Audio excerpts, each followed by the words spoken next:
조갑제 TV 시청자 여러분 안녕하십니까. 2023년 11월 14일 박정희 대통령 탄생 106주년이 되는 날입니다. 지난 9월 말 유창훈 판사의 영장 기각 결정에 의해서 이재명 민주당 대표가 살아나는 듯 하더니 어제 법원의 다른 결정에 의해서 다시 이재명의 머리 위에 검은 그림자가 드리워지게 되었습니다. 위정교사라는 혐의가 그를 앞으로 옥죄게 될 것입니다. 내년 총선 전에 1심 선고가 나올 가능성이 있고, 이 1심 선고에서 이재명 대표에게 금고 이상의 형이 선고될 가능성이 매우 높습니다. 그러면은 피선거권이 박탈됩니다. 물론 그 1심 선고가 대법원에서 확정되면 그렇게 되는 거죠. 그렇게 되면은 내년 총선은 몰라도 다음 대통령 선거에서 출마가 불가능해지는 것입니다. 어떻게 이런 또 덫이 하나 새로 생겼느냐 하면은 이거 새로운 것도 없습니다. 지난 9월 말 유창훈 부장판사가 영장을 기각할 때 문장이 벌써 이런 사태를 예고하고 있습니다. 유창훈 판사의 영장 기각문 제일 머리에 나오는 문장이 이겁니다. 혐의 소명에 관하여 본다. 위정교사 혐의는 소명되지만은 다른 여러 이유로 해서 구속영장은 발부하지 않는다는 겁니다. 위정교사 혐의는 소명되는 것으로 보인다. 이 짧은 문장이 엄청난 의미를 갖고 있습니다. 서울중앙지법 형사 33부는 어제 이 위정교사 혐의 사건을 백현동 특혜개발이라든지 대장동 위례비리라든지 성남FC 불법 후원금과 같은 다른 복잡한 사건과 같이 병합해서 다루지 않고 별도로 재판을 하겠다고 했습니다. 이게 중요합니다. 별도로 재판하겠다는 겁니다. 왜냐? 위정교사 혐의는 너무나 사안이 간단합니다. 간단해서 별도 재판을 하면은 이게 신속하게 선고가 나온다는 거죠. 여기에 이재명 민주당 대표의 운명이 여기서 결정될 가능성이 있다 이겁니다. 위정교사 혐의의 핵심은 2018년에 선거법 위반 사건으로 재판을 받을 때 이재명 경기도지사가 성남시장의 측근이었던 김모 씨에게 전화를 걸어서 자신에게 유리한 증언을 법정에서 해달라고 부탁한 사건입니다. 그 부탁한 녹취록이 또한 존재합니다. 이렇게 부탁을 받은 김모 씨가 주저하다가 결국은 법정에 나가서 이재명 지사에게 유리한 증언을 하고, 이 유리한 증언이 중요한 증거가 되어 가지고 대법원에서 이재명 경기도지사에게 무죄가 선고되도록 만들었다. 그래서 무죄가 선고되었으므로 2022년 대통령 선거에 출마할 수 있도록 되었다 하는 이런 사건입니다. 그러니까 위정교사를 했으므로 이재명 대통령 후보가 가능했다는 겁니다. 그러니까 이 위정교사 혐의는 어마어마한 어떤 정치적 역사적 의미를 갖고 있습니다.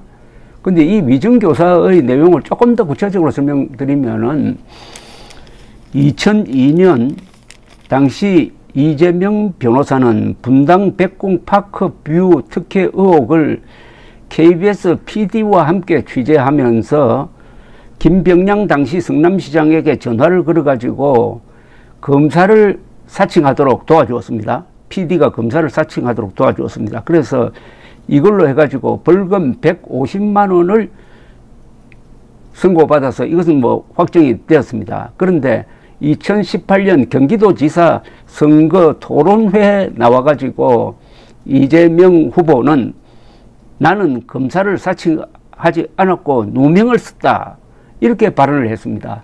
또 이 발언이 다른 건과 합쳐가지고 선거법 위반 혐의로 기소가 되었던 것입니다.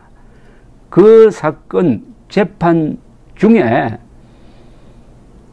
전 성남시장의 측근 김모 씨에게 이재명 지사가 압력을 가해가지고 자신에게 유리한 방향으로 허위 증언을 해달라는 게 이 위정교사의 혐의입니다.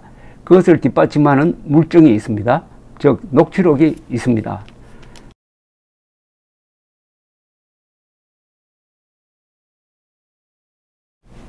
검찰이 확보한 녹취록에 따르면 이렇습니다. 이재명 지사가 김진성 씨네요. 그 사람이 정인 김진성 씨에게 전화를 걸어가지고 저 김병량 시장 측입니다. 성남시입니다. 시가 KBS 측하고 이야기해서 내가는 이재명입니다. 이재명 변호사가 주범인 걸로 해주면은 고소를 취하해 주기로 합의가 있었던 걸로 기억한다. 그때 KBS 측하고 성남시 측하고 그런 식의 협의가 많았다고 이야기해 주면은 도움이 될 것 같다 하는 말을 한 게 증거로 딱 잡혔다는 겁니다.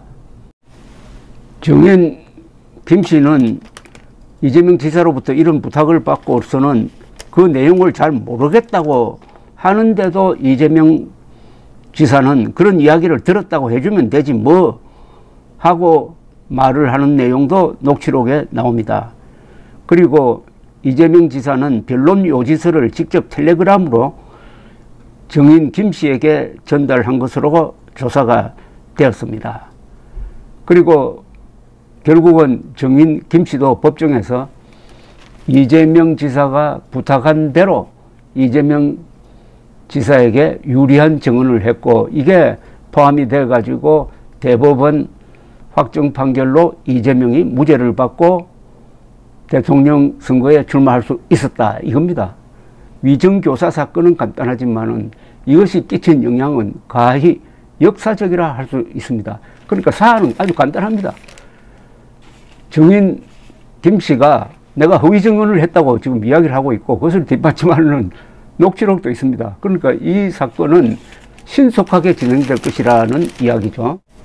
근데 이 형법상 위정교사는 아주 무겁게 처벌이 되고 있습니다. 최근 판결 경향이 형법상 위정교사는 유죄가 인정되면 5년 이하 징역 또는 1,000만 원 이하 벌금으로 처벌하게 되어 있는데 2023년 사법연감 통계에 따르면 작년에 2022년에 위정교사와 증거인멸 혐의로 기소되어 1심을 마친 441건 중 48.8%에서 징역형에 대한 집행유예 이상의 형이 선고되었습니다. 만약 이런 선고가 이재명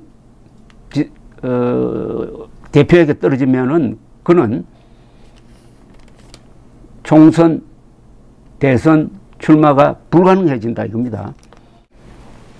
서울중앙지법 유창훈 부장판사가 지난 9월 말 이재명 구속영장에 대해서 기각 결정을 내리기 위해서 여러 가지 문제 많은 억지를 동원했지만은 이 위정교사 부분에 대해서는 명쾌하게 혐의 소명에 관하여 본다. 위정교사 혐의는 소명되는 것으로 보인다. 이 말은 재판이 뻔하다는 이야기입니다. 그리고 문제는 형량입니다. 그리고 또 문제는 확정 판결이 언제 나오느냐는 겁니다. 그것은 정치적 상황에 의해서 판단이 미뤄질 수도 있지만은 사건이 워낙 명쾌하므로 질질 끌 가능성도 없고 2027년 대통령 선거 전에는 대법원의 확정 판결이 확실하다. 이런 전망이 서면은 이재명 대표의 위상이 흔들리고 이게 총선에도 큰 영향을 주고 총선 전에 1심 판결에서 금고 이상의 형이 선고되면은 유권자들도 이재명이 대표하는 민주당에 대해서 아주 회의적 생각을 갖게 될 것이다. 그래서 어제 있었던 이 결정은 굉장한 정치적 의미를 갖게 되었습니다. 감사합니다.